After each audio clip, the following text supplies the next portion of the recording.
Sa 2025, sa mundo ng propesyonal na basketball, ang talento at dedikasyon ay nagbubunga ng hindi matatawarang gantimpala. Narito ang 10 pinakamataas na bayad na manlalaro sa NBA para sa taong 2025. Number 1 Stephen Curry, Golden State Warriors. Ang Splash Brother, na si Curry ay nangunguna sa listahan, na may kabuuang kita na $155.80 milyon mula sa sahod at endorsements. Kilala siya sa kanyang walang kapantay na shooting skills at leadership sa court. Number 2, LeBron James, Los Angeles Lakers. Sa edad na 40, patuloy na kumikita si LeBron ng $133.70 milyon, pinagsama ang sahod at endorsements. Ang kanyang longevity at versatility ay nagpapanatili sa kanya bilang isa sa mga nangungunang manlalaro sa liga. Number 3 Giannis Antetokounmpo, Milwaukee Bucks. Ang Greek Freak ay may kabuuang kita na $103.80 milyon. Ang kanyang kombinasyon ng lakas, bilis, at determinasyon ay nagdala sa Bucks sa mga kampyonato.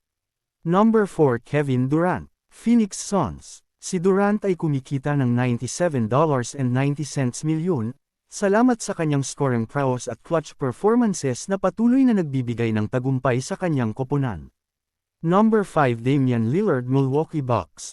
Kilala sa kanyang clutch performances, si Lillard ay may kabuuang kita na $66.80 milyon, na nagpapakita ng kanyang halaga sa court at sa mga endorsements. Number 6 Joel Embiid, Philadelphia 76ers.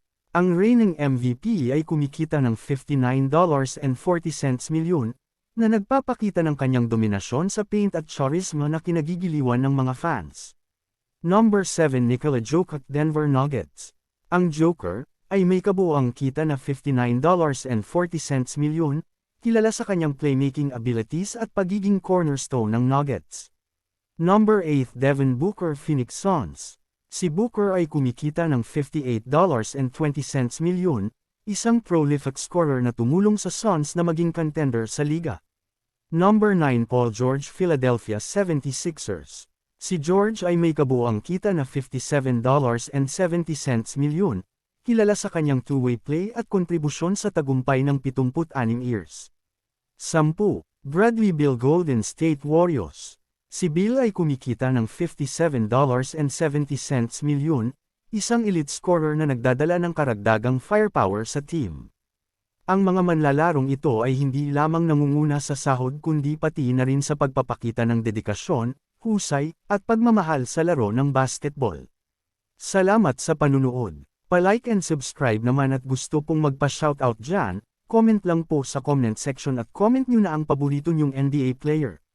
Paunawa, ang mga kita ay tinatayang halaga na pinagsama ang sahod at endorsements para sa taong 2025.